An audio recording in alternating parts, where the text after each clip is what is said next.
This is Aladdin. This is Jasmine. And this is her dad and the Sultan. You know them from Disney's Aladdin. You know this outfit. And this one. And then there's this one. But are they accurate? We got this historian. Hi, my name is Ayşe Baltacioğlu-Brammer. I'm a professor of Middle Eastern history at New York University. Today I will be talking about Disney's classic animated movie, Aladdin, released in 1992. To walk us through what the movie got right and what they got wrong about these looks. First, let's learn about the complex and intriguing origin story of where and when Disney's Aladdin takes place. It's almost impossible to have an exact answer for where and when the movie takes place. The movie Aladdin conflates many and oftentimes contradictory details about the Middle East and Islam by perpetuating negative stereotypes and presenting basic factual mistakes and absurd characterizations. From its opening song to its character formations, the movie has drawn a lot of attention and criticism. Interestingly, but not shockingly, the protagonists, Aladdin, Princess Jasmine, and the genie, all have perfect American accents with more Western features. However, most of the other characters, especially the more villainous ones, have strong Middle Eastern accents. Only one may enter. I must find this one, this diamond in the rough. The most direct inspiration for Disney's Aladdin came from the movie Thief of Baghdad, filmed in 1940. That was Alexander Korda's Oscar-winning British remake of the 1924 silent film of the same name. According to the producers of the movie, just like The Thief of Baghdad, Disney's Aladdin was meant to be set in Baghdad. However, this was exactly when the US started bombing Iraq during the First Gulf War. And therefore, Disney changed the setting to a fictional city to avoid negative connotations with the city of Baghdad or the dictator ruling Iraq, Saddam Hussein. Instead of Baghdad, the name of the city in the movie is Agrabah. Welcome to Agrabah, which is not an actual place. The imaginary city of Agrabah, however, includes most of the letters from the city of Baghdad. Regardless of the city, Disney's retelling of the story effectively links Aladdin to the Middle East, with some obvious details from Iran and India as well. The movie Aladdin takes inspiration from the famous collection of tales, 1001 Nights, or as more commonly known in the West as the Arabian Nights. Well, Ali Baba had them 40 thieves, Scheherazade had 1,000 tales. Scheherazade is the main character in the 1001 Nights stories. Although the story of Aladdin is interestingly one of the best known stories in the collection, it was not a part of the original Arabic text. It was in fact added to the collection in the 18th century by Galland. 1 second, who is Galland? Who allegedly acquired the tale from a Syrian Maronite storyteller he met named Ana Diab. The event that sparked the Arabian Nights into a modern European phenomenon was its translation by the French author Antoine Galland into French from a 15th century Arabic manuscript. So is Ana Diab the creator of the story of Aladdin? Ana Diab was born to a Maronite Christian family in Aleppo, in modern-day Syria, in the late 17th century, which was under the Ottoman rule, an empire that lasted over 600 years and ruled the Middle East, North Africa, Southeastern Europe, and Asia Minor. The original setting of Diab's story is ancient China. The Chinese setting of Aladdin may surprise many of you today, but it is actually not that far-fetched. Many of the stories that are told in 1001 Nights are not situated in the Middle East, but further east, somewhere in or around China, most likely in Central Asia. Looking back at the Disney film, the Chinese or Central Asian Aladdin is almost unrecognizable, aside from Aladdin showing Jasmine the world. It's all so magical. This is partly due to a distinct Hollywood practice to Arabize everything about Islam or the Muslims, which is the assumption that all Muslims are Arabs. Side note, vast majority of Muslims today live outside of the Middle East, mostly in Far East and Southeast Asia. The royal palace in Aladdin seems like an exact replica of the Taj Mahal in Agra, India, built by the Muslim ruler of the time in the 17th century. More references to India include elephant sculptures around the palace, as well as the name of Jasmine's pet tiger, Raja.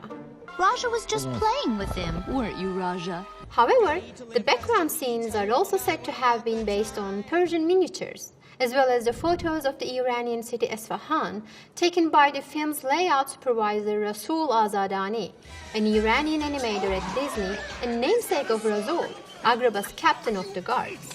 We've all got swords!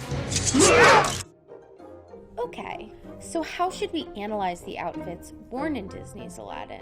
For the purposes of analyzation of Disney's Aladdin, I think the most likely option is that the story takes place during the lifetime of its creator, Hana Diab, in the late 17th, early 18th century. And the Sultan in the story is simply the Ottoman Sultan who was at the time the ruler of the Middle East, including Baghdad, Cairo, and Aleppo. While the time frame and region is very broad, we understand that Disney's Aladdin is a hodgepodge of cultural influences. Okay, now that we have a time and place to analyze, let's look at the looks. First up, Aladdin. Aladdin's signature outfit in the movie is a pair of loose baggy pants, a small vest that he put on his naked upper body, and a small fez on his head. Let's draw Aladdin's outfit from the undergarments up. Starting with the undergarments. I assume he will wear underwear, but I'm not sure. Alright, so maybe he did, maybe he didn't. Moving on to the pants. These loose pants are mostly called shalwars, a Persian word for trousers. These are loose pajama-like trousers. The legs are wide at the top and narrow at the ankle. The main purpose is to provide freedom of movement and comfort in hot and or humid climates. Next up, his vest.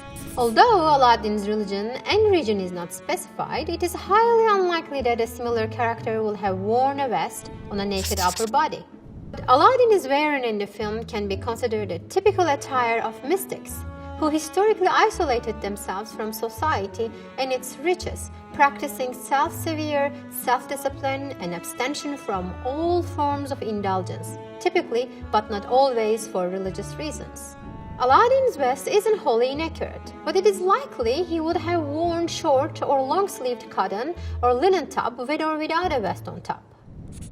Moving up to his headwear. Now, let's take a look at Aladdin's headpiece. What he's wearing is called fez, or fez in Turkish, or tarbush in Arabic. A conventional fez is a felt headpiece in the shape of a short cylindrical peakless hat and is usually red, sometimes with a tassel attached to the top. Its name comes from the Moroccan city Fez, the city that historically produced dye made from crimson berries to color the hat. In the movie, the genie tells Aladdin that fez and vest combo is much too 3rd century. Based on this line, one would think that the little reddish headpiece that Aladdin is wearing is an old-fashioned one. However, the fez owes much of its popularity to the 19th century Istanbul, the capital of the Ottoman Empire, where it was introduced by the Ottoman Sultan Mahmud II as an extension of the modernization and Europeanization efforts. In the early 19th century, Ottoman Sultan Mahmud II's main goal was to modernize the military by adopting Western-style uniforms with the addition of the fez as a headpiece. In 1829, the Sultan ordered his civil officials to wear the plain fez and banned the wearing of turbans. Although some men rejected the fez, it soon became a symbol of modernity throughout the Middle East. Long story short, Aladdin wouldn't wear a fez, but instead would wear a traditional headpiece called turban. Let's take a look at his footwear, or lack thereof. It's also interesting to see that Aladdin is always barefooted in the movie, even though there were shoes worn even by the poor. It's actually more likely that Aladdin would have worn some type of a shoe. In terms of Aladdin's clothing, there are some accuracies, but also many inaccuracies. So here's what Aladdin's outfit would have looked like given our possible time period and setting. Now let's move on to Princess Jasmine. If I do marry, I want it to be for love. Princess Jasmine is the first non-European princess Disney introduced. First and foremost, her outfit is too revealing.